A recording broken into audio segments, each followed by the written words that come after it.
इस तरह हुई थी गौतम बुद्ध को ज्ञान की प्राप्ति।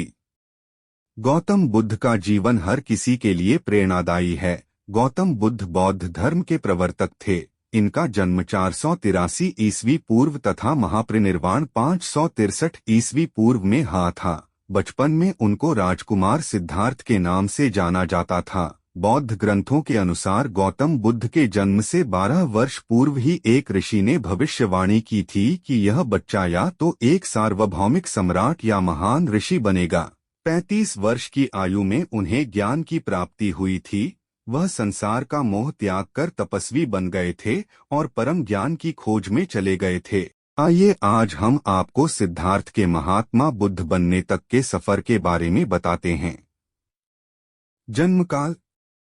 बुद्ध का गोत्र गौतम था। बुद्ध का वास्तविक नाम सिद्धार्थ गौतम था। उनका जन्म शाक्य गणराज्य की राजधानी कपिलवस्तु के निकट लुम्बिनी में हुआ था। बुद्ध के जन्म के 7 दिन के भीतर ही उनकी माता का देहांत हो गया था। उनका पालन पोषण उनकी मौसी गौतमी ने किया था। शिशु का नाम सिद्धार्थ रखा गया था। शाक्य वंश के राजा शुद्धोधन सिद्धार्थ के पिता थे। सिद्धार्थ के जन्म से पूर्व हुई भविष्यवाणी से परेशान होकर उनके पिता ने उन्हें तपस्वी बनने से रोकने के लिए राजमहल की परिधि में रखा। गौतम राजसी विलासिता में पले बढ़े। बाहरी दुनिया से आक्रांत, नृत्य करने वाली लड़कियों द्वारा मनोरंजन, ब्राह्मणों द्वारा निर्देशन और तीरंदाजी, तलवारबाजी, कुश्ती, तैराकी और दौड़ में प्रशिक्षित किए गए थे। कम उम्र में ही उनका विवाह राजकुमारी यशोधरा से करा दिया गया। दोनों का एक पुत्र भी हुआ जिसका नाम राहुल था। गौतम बुद्ध की वजह से बदल गया इस स्त्री का जीवन, जाने कैसे। सिद्धार्थ बचपन से ही अत्यंत करुण हृदय वाले थे।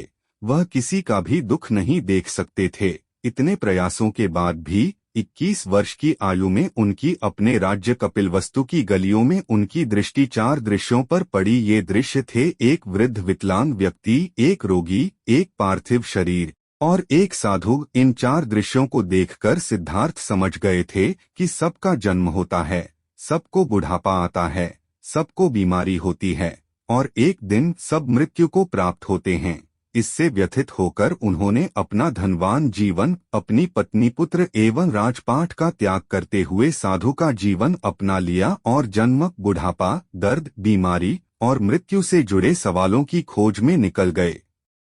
ज्ञान की प्राप्ति। सिद्धार्थ ने अपने प्रश्नों के उत्तर ढूंढने शुरू किए। समुचित ध्यान लगा पाने के बाद भी उन्हें इन प्रश्नों के उत्तर नहीं मिले। फिर उन्होंने तपस्या भी की लेकिन अपने प्रश्नों के उत्तर नहीं मिले। इसके बाद कुछ और साथियों के साथ अधिक कठोर तपस्या प्रारंभ की। ऐसे करते हुए 6 वर्ष व्यतीत हो गए। भूख से व्याकुल मृत्यु के निकट पहुंचकर बिना प्रश्नों के उत्तर पाए वह कुछ और करने के बारे में विचार करने लगे थे। एक गांव में भोजन की तलाश में निकल गए, फिर वहां थोड़ा सा भोजन ग्रहण किया। इसके बाद वह कठोर तपस्या छोड़कर एक पीपल के पेड़, जो अब बोधिवृक्ष के नाम से जाना जाता है, के नीचे प्रतिज्ञा करके बैठ गए कि वह सत्य जाने बिना उठेंगे नहीं। वह सारी रात बैठे रहे और माना जाता है यही वह क्षण था जब सुबह के समय उन्हें पूर्ण ज्ञान की प्राप्ति हुई थी। उनकी अविद्या नष्ट हो गई और उन्हें निर्वाण यानी बोधि प्राप्त हुई और वे 35 वर्ष की आयु में बुद्ध बन गए। बुद्ध को शाक्य मुनि के रूप में भी जाना जाता है। 7 हफ्तों तक उन्होंने मुक्ति की स्वतंत्रता और शांति का आनंद लिया। प्रारंभ में तो वह अपने बोधि के बारे में दूसरों को ज्ञान नहीं देना चाहते थे। बुद्ध का मानना था कि अधिकांश लोगों को समझाना बहुत मुश्किल होगा। मान्यता है कि बुद्ध को स्वयं ब्रह्मा जी ने अपने ज्ञान को लोगों तक पहुंचने का आग्रह किया था, फिर वह इस पर सहमत हो गए।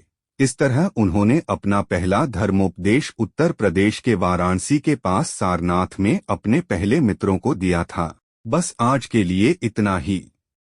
अगर वीडियो अच्छी लगी हो तो वीडियो को लाइक कर दीजिए, चैनल को सब्सक्राइब कर दीजिए।